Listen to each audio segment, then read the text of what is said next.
I thank you, sir, for this opportunity. At the outset, I heartily congratulate Honorable Prime Minister Modi, Honorable Minister, Commerce and Industry Ministry, and his entire team for two outstanding achievements. Number one, the Ministry of Commerce and Industry had set a target of achieving $400 billion worth of exports this year, in the year 21-22. And today is the day when they have achieved it. This is all-time high, and I think we all deserve applause. The highest ever was $330 billion worth exports in a year, and we have achieved $400 billion. And, sir, today in the morning, Honorable Prime Minister Modi has tweeted, he has congratulated everybody associated with this outstanding feat, number one, and he has also said that this is definitely a major breakthrough in Atmanirbhar Bharat journey. Now, number two outstanding achievement of this ministry relates to the FTA. We are all aware what FTA is all about. This is free trade agreement. The Ministry of Commerce and Industry and the entire team needs to be complimented for signing the free trade agreement with UAE in record time. And I want to let the House know that this ministry is currently into negotiation with various countries, various developed economies, and they are very much serious about it for signing the FTAs with developed economies like UK, Canada, Australia, and maybe US in the near future. So, sir, this particular ministry is all serious, and we definitely need to acknowledge whatever is good, whatever is being achieved needs to be applauded. Sir, while I was listening to the discussions and while we were going through the demand for grants of the Commerce and Industry Ministry that has been tabled, naturally there would be a general impression that this particular budget provision has been made for rich exporters. I think one of our friends also mentioned something like that, rich exporters. But I say in this House, I want to allay all apprehensions. I say with all conviction at my command that the exports from India are closely linked with employment and job creation. I underscore, all exports of the country are closely linked with employment and job creation. Sir, please allow me to refer to two studies that have been made by the Government of India which supports my claim. Number one, in 2012-13, I don't go by which government when. In 2012-13, Exim Bank had conducted a study by which $1 million worth of exports generates 138 jobs in the country. And number two study was conducted by this government, by the government of Honorable Prime Minister Modi in 2018-19 by UNCTAD. And this study suggests that $1 million exports leads to 238 jobs in the country. So I think, sir, we are into it, and we are into employment and job creation, and that is the priority of Prime Minister Modi's government. Sir, if grapes from Nasik, if Vanamai prawns from West Bengal, Odisha, my state, and West Bengal, if beautiful handicrafts from Varanasi, if ginger and turmeric from Northeast can find their way into the global market, I think two things are implied, and we must take cognizance of these two things. Number one, our producers, our farmers are getting better price, which the government is ensuring. And number two, very important, the products that are being sold in the global market that are produced by our farmers, our people, definitely are qualitatively superior, and that's why they have been accepted in the global market. And let me tell you emphatically that our government, Prime Minister Modi's government, has been trying to create a very conducive environment in the country so that all people, all those who are associated with production, the entire chain should be given a facilitating environment. So I think we all need to acknowledge this. So our Honorable Prime Minister's vision is zero defects, zero effect. And of course, we have been talking about local goes global. Sir, one of my friends on the other side talked about 6,700 some odd crore, the ministry's budget. I think I would like to mention here that the figures have to be right when we come to this August House. So this year, the Ministry of Commerce and Industry has been allocated a total of rupees 14,421 crore. I talk of two departments within the ministry. It's an umbrella. The ministry is an umbrella with two departments. In the BE for 22-23, I repeat, rupees 14,421 crore, of which 12,721 crore is revenue budget and rupees 1,700 crore is capital budget. Sir, I would like to say with all emphasis that this allocation is 12.94% more than the BE for 21-22, and I request the House to compare BE with BE and RE with RE. Never compare BE with RE of the last year.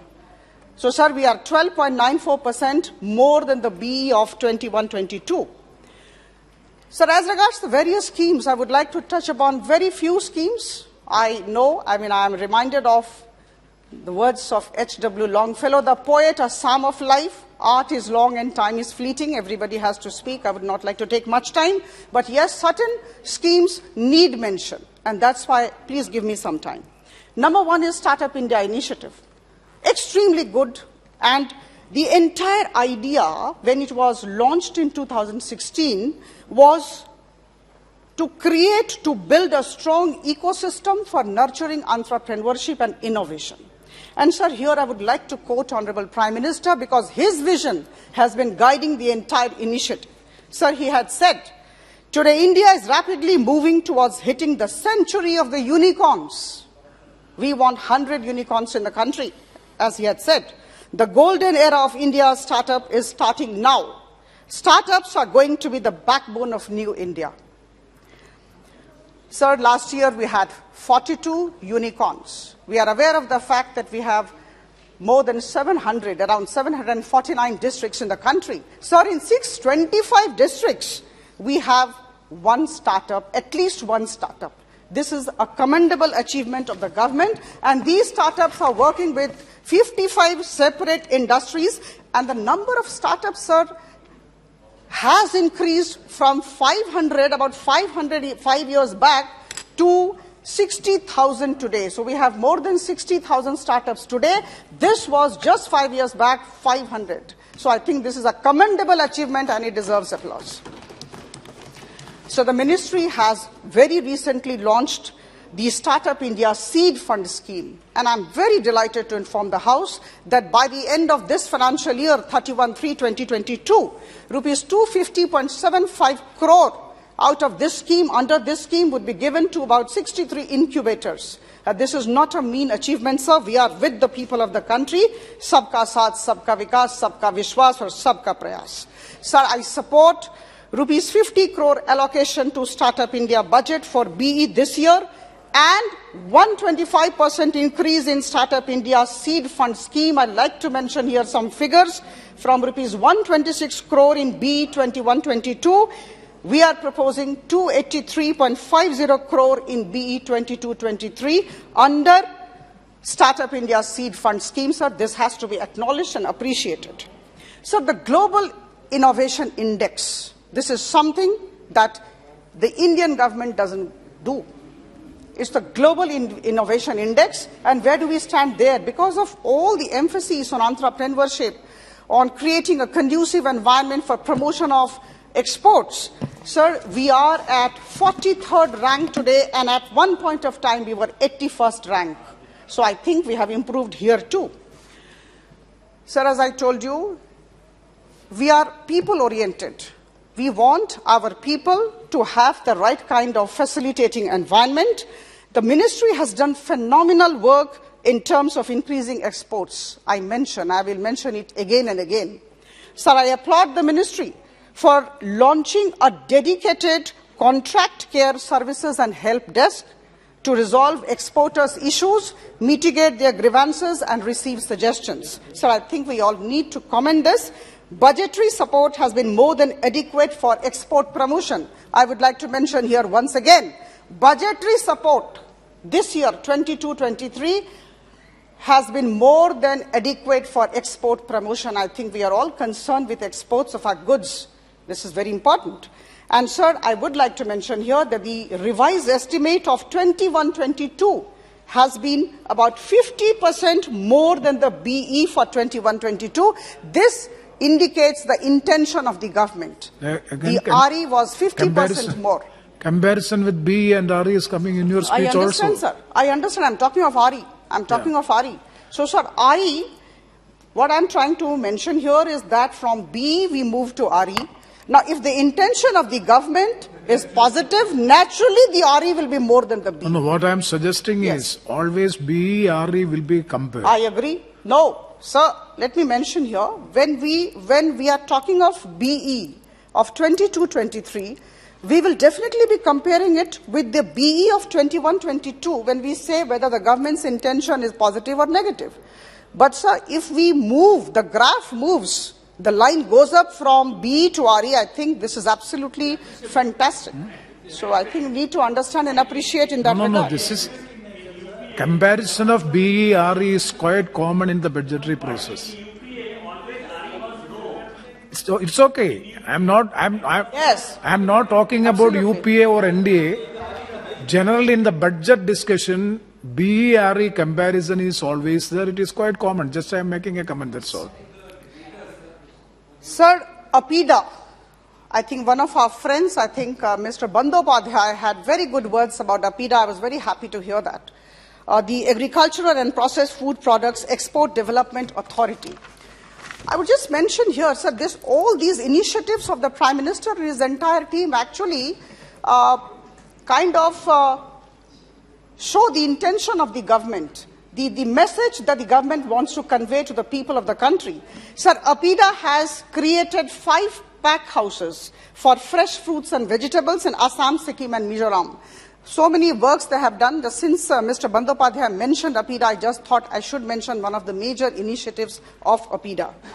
Sir, one major scheme which is very attractive, and I'm sure all my esteemed colleagues this way or that way, this side or that side, would appreciate, is the district as export hub scheme.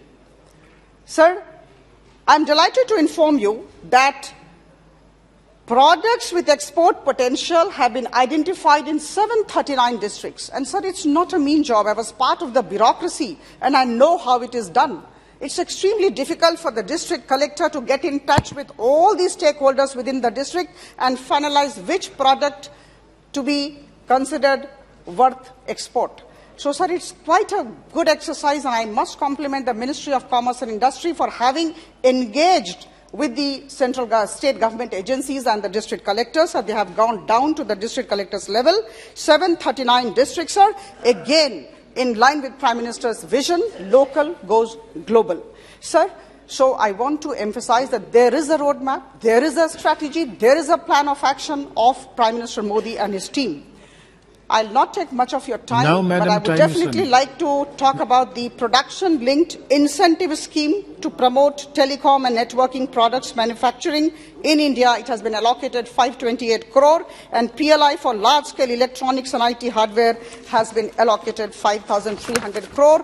I would not be doing my duty sufficiently adequately if I don't mention the government e-marketplace. Wonderful initiative. Already, sir, it has facilitated over 89 lakh transactions as on February 8, 2022, sir. And by the end of this year, there would be sir, procurement through GEM is likely to be more than 1 lakh crore. Sir, GEM has proven to be a vital step for strengthening the ecosystem for trade and commerce in the country. Now I think I wanted to be as concise and brief. I wanted to talk, but sir, there are so many achievements to the credit of this government that I don't think I would be given sufficient time to dwell on those, but I would conclude with 2 lines. Please allow me, sir. This explains the objective, the vision of Prime Minister Modi and the Ministry of Commerce and Industry. Good, better, best. Never let it rest till your good is better and your better best. Sir, we are moving from good to better and better to best. Thank you so much. Thank you very much. Honorable members,